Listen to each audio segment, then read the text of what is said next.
हरे कृष्णा। आप सभी का दिन शुभ और मंगलमय हो। इससे पहले का अध्याय सुनने के लिए आप सभी का बहुत बहुत आभार। आज सुनिए आगे की कथा। श्री सूत जी कहते हैं, महात्मा मार्कंडेय जी ने जिस समय ब्रह्मा जी का स्थापन किया था उसी समय वहां पवित्र जल से युक्त एक कुंड का भी निर्माण किया और उसके महात्म्य के विषय में इस प्रकार कहा। कार्तिक मास में चंद्र नक्षत्र कृतिका के योग में जो यहाँ भली भांति भीष्म व्रत का पालन करेगा वह उत्तम ब्रह्मलोक में जाएगा। ऐसा कहते हुए मार्कंडेय जी के उस वचन को किसी पशुपाल अर्थात चरवाहे ने सुन लिया और श्रद्धा से प्रेरित होकर उसने कार्तिक मास में भीष्म पंचक व्रत का विधिपूर्वक पालन किया। जब कृत्तिका नक्षत्र से युक्त पूर्णिमा आई तब उसमें स्नान करके उसने ब्रह्मा जी की पूजा की। उसके बाद पुरुषोत्तम भगवान विष्णु का भी विधि पूर्वक पूजन किया। इसके बाद समय आने पर उसकी मृत्यु हो गई और वह इसी नगर में ब्राह्मण के घर में उत्पन्न हुआ। उस समय उसे अपने पूर्व जन्म की बातों का स्मरण बना हुआ था।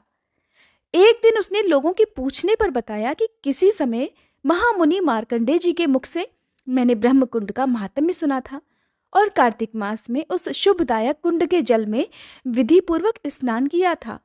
उसी के प्रभाव से इस जन्म में मैं ब्रह्मर्षि चंद्रात्रेय के वंश में उत्पन्न हुआ हूँ और पूर्व जन्म की सभी बातों को भी स्मरण रखता हूँ। कार्तिक पूर्णिमा को कृत्तिका नक्षत्र का योग होने पर यहाँ का महत्व बहुत बढ़ जाता है।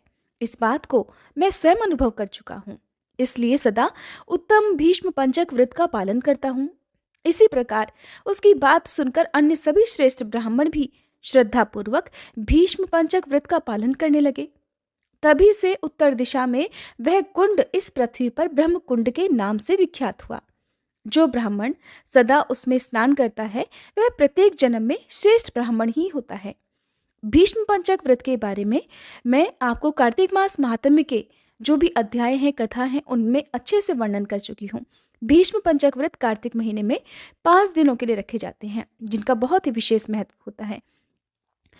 वहीं एक गौमुख नाम से प्रसिद्ध एक अतिशय शोभायमान तीर्थ भी है।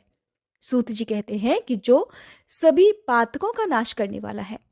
पूर्व काल में चमत्कारपुर के भीतर गौओं का पालन करने वाला एक ब्राह्मण था जो कुष्ठ रोग से पीड़ित होकर अत्यंत दुर्बल हो गया था। किसी समय उसी मार्ग से उसकी गौओं का झुंड आ निकला। वे सभी गौवें प्यास से कष्ट पा रही थी। उस दिन ज्येष्ठ मास की एकादशी तिथि में चित्रा नक्षत्र का योग था और मध्याह्न काल हो गई थी। यद्यपि वहां पर बहुत घास उगी हुई थी, लेकिन वे गौवें इतनी अधिक प्यासी थीं कि मारे प्यास के उन्होंने उस घास की ओर देखा तक नहीं। उनमें से एक गाय ने दूर से ही घास के उस पुंज को देखा और अत्यंत हर्ष में भरकर तुरंत ही वहां जाकर दांतों से उखाड़कर खींचने लगी। इतने में ही उस घास के नीचे से जल की धारा निकल पड़ी। उस प्यास से कष्ट पाती हुई गाय ने घास को धीरे धीरे दूध के समान स्वच्छ और मधुर प्रतीत होने वाले उस जल को जी भरकर पिया। जब वह बड़ी तेजी से जल पी रही थी, उसी समय पृथ्वी पर वहां जल से भरे हुए अनेक लंबे चौड़े गड्ढे प्रकट हो गए। उसके बाद दूसरी सैकड़ों गौओं ने भी उस अत्यंत निर्मल अमृत रस के समान मधुर जल का पान किया। फिर जैसे जैसे गौवें आकर जल पी रही थीं, वैसे ही वैसे उनके मुख के स्पर्श से वे गड्ढे बढ़ते जा रहे थे। इस प्रकार जब सभी प्यासी गौओं ने पानी पीकर प्यास को बुझा लिया, तब वह प्यासा गोपालक ब्राह्मण जल में घुसा। अपने अंगों को धोकर और जल पीकर जैसे ही वह जल से बाहर निकला, तुरंत ही अपने शरीर को उसने सूर्य देव के समान तेजस्वी पाया। इससे उसे बड़ा आश्चर्य हुआ और उसने घर जाकर सभी लोगों के सामने वहां का सारा वृतांत कह सुनाया। तब वहां के सभी लोग, विशेषतः रोगी मनुष्य, उस दिव्य जल के पास गए और सबने एकाग्र चित्त होकर विश्वास के साथ वहां स्नान किया। स्नान करते ही सभी लोग तत्काल रोगों और पापों से मुक्त हो गए। तब से वह जल गौमुख तीर्थ के नाम से प्रसिद्ध हुआ, क्योंकि वह गौओं के मुख से प्रकट हुआ था। ऋषिगण बोले, हे सूतनंदन, उस स्थान से जो वैसा महात्म्य पूर्ण जल प्रकट हुआ था उसका क्या कारण है? श्री सूत जी बोले, हे महर्षियों, यहाँ पूर्व काल में महाराज अम्बरीश ने तप किया था। तपस्या का कारण ये था कि राजा को वृद्धावस्था में एक पुत्र हुआ। उसका नाम सुवर्चा था। पूर्व जन्म के कर्म के फल से बचपन में ही राजकुमार सुवर्चा कोढ़ी हो गए। इससे राजा को बड़ा भारी दुख हुआ। तब वे सभी मनोरथों को पूर्ण करने वाले हाटकेश्वर क्षेत्र में गए और पुत्र के रोग का निवारण करने के लिए उन्होंने बड़ी भारी तपस्या की। इससे संतुष्ट होकर भगवान विष्णु ने उन्हें प्रत्यक्ष दर्शन दिए और आदरपूर्वक कहा, वत्स, मैं तुम पर प्रसन्न हूं, तुम्हारे मन में जो इच्छा हो उसे मांग लो। राजा कहने लगा, हे केशव, मेरा पुत्र बचपन से ही कुष्ठ रोग से पीड़ित हो गया है, आप कृपया इसके रोग को दूर कीजिए। उनके ऐसा कहने पर भगवान विष्णु ने एकाग्र मन से पाताल गंगा का स्मरण किया। भगवान के स्मरण करने पर पाताल गंगा एक छोटा सा विवर बनकर तत्काल ऊपर आ गई। तब श्री हरि ने राजा से कहा, राजन, तुम्हारा पुत्र इस उत्तम गंगा जल में स्नान करे। ये आज्ञा पाकर अम्बरीश ने अपने पुत्र को श्री हरि के सामने ही पाताल गंगा के जल में स्नान कराया। वह स्नान करने मात्र से ही वह बालक उसी क्षण कुष्ठ रोग से मुक्त होकर बाल सूर्य के समान तेजस्वी हो गया। तब उसने भगवान को प्रणाम किया। इस बात को कोई जानता नहीं था, इसलिए वह सर्व पापहारी जल वहां गुप्त ही रहा। वहीं पुनः गोमुख द्वारा पृथ्वी पर प्रकट हुआ। आज भी उस जल के स्पर्श से वहां का धरातल अत्यंत पवित्र है। जो पुरुष रविवार को सूर्योदय के समय वह स्नान करता है, उसके जलगंड अर्थात घेंघा आदि सभी रोग तत्काल ही नष्ट हो जाते हैं। पाप जनित बड़ी भयंकर व्याधियां भी दूर हो जाती हैं। फोड़े और चेचक आदि के उपद्रव भी शांत हो जाते हैं। जो मनुष्य निष्काम भाव से भक्ति पूर्वक इस तीर्थ में स्नान करता है, वह देवादिदेव चक्रपाणी श्री हरि के लोक में जाता है। जिस दिन भगवान विष्णु ने वहां गंगा जी को प्रकट किया था, उस दिन सूर्य वृष राशि पर विराजमान थे और चंद्रमा चित्रा नक्षत्र की शोभा बढ़ा रहे थे और भगवान विष्णु की एकादशी तिथि भी विद्यमान थी। फिर गाय के मुख से जिस दिन घासों का समूह उखाड़ा गया और गंगा जी भूतल पर प्रकट हुई, उस दिन भी पूर्वोक्त योग ही था, इसलिए वही वहां के लिए उत्तम पर्व है। श्री सूत जी आगे कहते हैं, हे महर्षियों, जिस समय परशुराम जी ने रामकुंड में जाकर अपने पितरों का तर्पण किया था, अब उस समय का वृतांत भी सुनो। जब उन्होंने अपने पितरों का तर्पण किया और यज्ञ में सारी पृथ्वी श्रेष्ठ ब्राह्मणों को देकर वे क्रोध रहित हो गए, उस समय समुद्र स्नान के लिए हर्षपूर्वक प्रकट हुए। उस यात्रा के समय भी उन्होंने अपने हाथ में सूर्य के समान तेजस्वी कुठार ले रखा था। तब समस्त ऋषि मुनियों ने परशुराम जी से कहा, हे महाभाग राम, आप पुण्य कार्य करने के लिए जाते समय भी जो हाथ में शस्त्र धारण करते हैं, ये उचित नहीं जान पड़ता। जब तक आपके हाथ में कुठार रहेगा, तब तक आपका क्रोध शांत ही नहीं होगा, इसलिए इसे त्याग दीजिए। मुनियों की ये बात सुनकर परशुराम जी ने हाथ जोड़कर विनीत भाव से कहा, हे विप्रवरों, ये कुठार अक्षय है और भगवान शंकर के तेज से प्रकट हुए लोहे का बना हुआ है। साक्षात विश्वकर्मा जी ने इसका निर्माण किया है। ऐसे दिव्य शस्त्र को त्याग कर मैं क्षत्रिय धर्म में तत्पर होकर भी कैसे दिगंत में जा सकता हूँ? मेरे छोड़े हुए इस कुठार को अगर दूसरा कोई ग्रहण कर लेगा तो वह मेरे द्वारा वध्य हो जाएगा, अर्थात मैं उसे नहीं मार पाऊंगा। इसलिए अगर इसे छोड़ भी दूं तो मेरे मन में शांति नहीं रहेगी और मैं इसे तभी छोड़ सकता हूं जब आप लोग इसकी प्रयत्नपूर्वक रक्षा कर सकें। परशुराम जी की बात सुनकर ब्राह्मण कहने लगे, हे महाभाग, यदि आप इस कुठार को हमें रक्षा के लिए सौंपते हैं तो इसका खंड खंड करके दो, अर्थात इसके टुकड़े टुकड़े करके दो, तभी हम सभी ब्राह्मण यत्नपूर्वक इसकी रक्षा कर सकेंगे और उस दशा में कोई इसे ले भी नहीं पाएगा।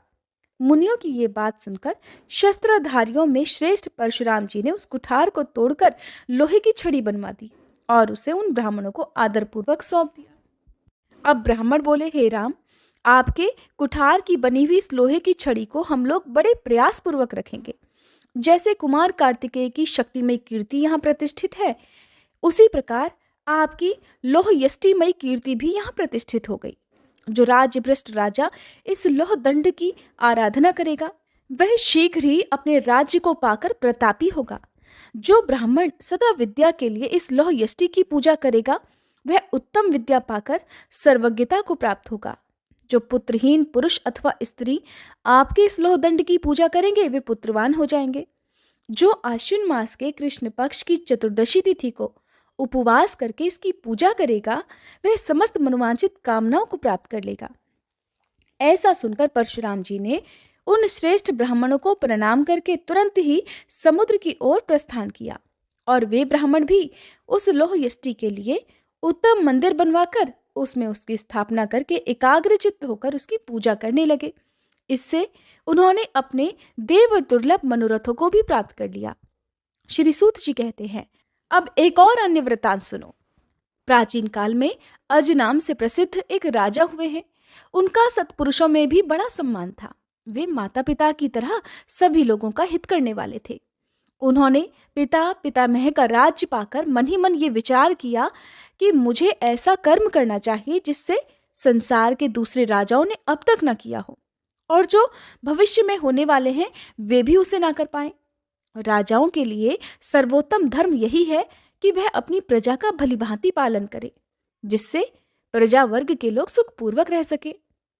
राजा लोग लोभ में आकर जैसे जैसे प्रजा से अधिक कर लेने लगते हैं, वैसे वैसे प्रजा के हृदय में क्षोभ उत्पन्न हो जाता है।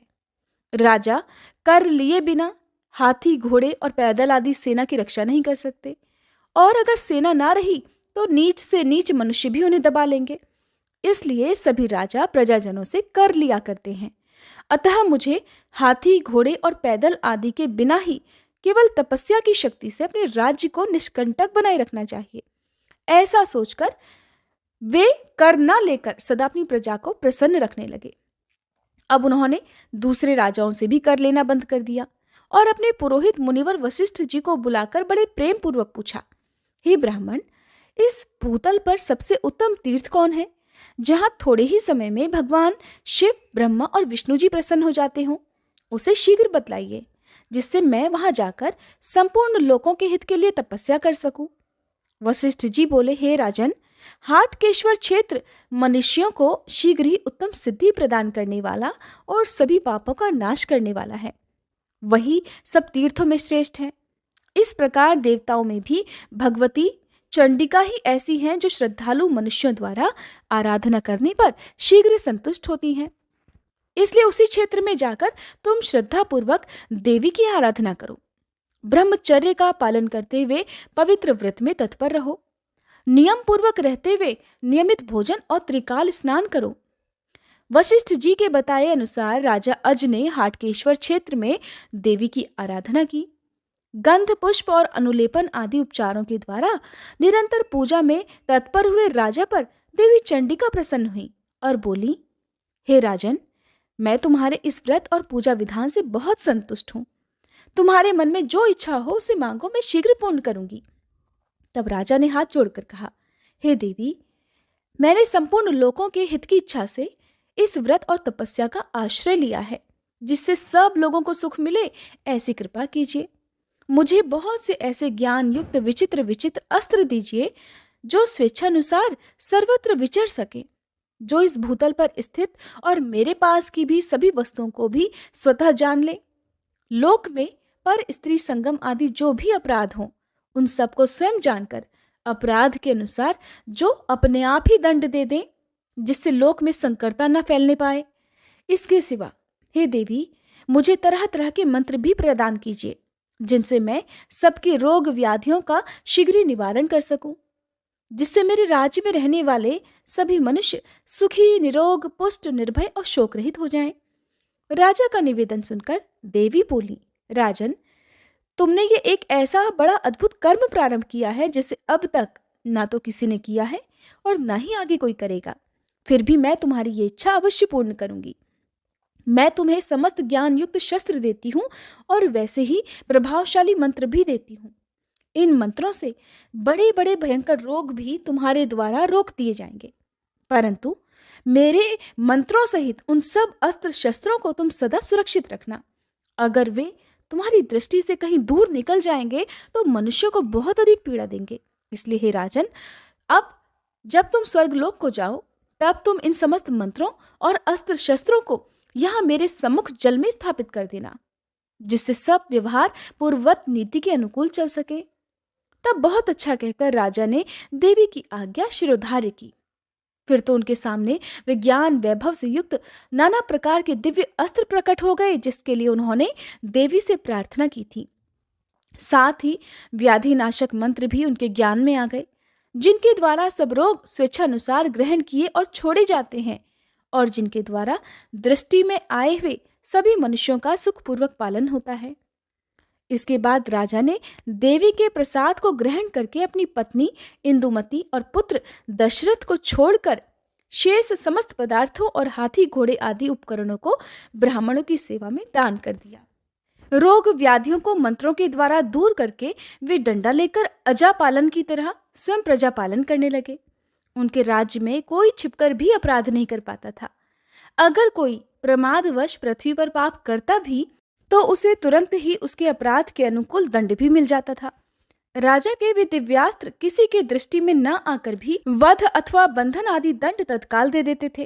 अन्य राजाओं के राज्य में तो जो मनुष्य गुप्त पाप करते थे उन्हीं के पापों का यमराज दंड देते थे, परंतु राजा अज के राज्य में उन दिव्यास्त्रों के भय से डरा हुआ कोई भी मनुष्य पाप नहीं करता था।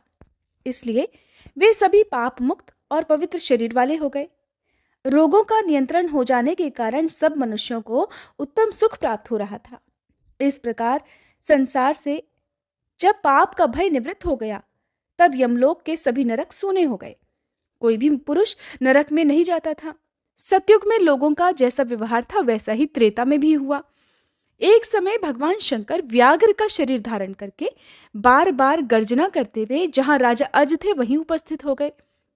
विकराल शरीर धारण करने वाले उस व्याघ्र को देखकर राजा ने भगवती के दिए हुए सूर्य के समान तेजस्वी अस्त्र का प्रहार किया। क्रमशः देवी से प्राप्त हुए अन्यान्य अस्त्रों का भी प्रयोग किया, परंतु उन सभी अस्त्रों को भगवान शंकर ने धीरे धीरे अपने मुख में ग्रहण कर लिया। तब अस्त्रों के अभाव से राजा ने व्याघ्र रूपधारी भगवान शिव से द्वंद्व युद्ध किया।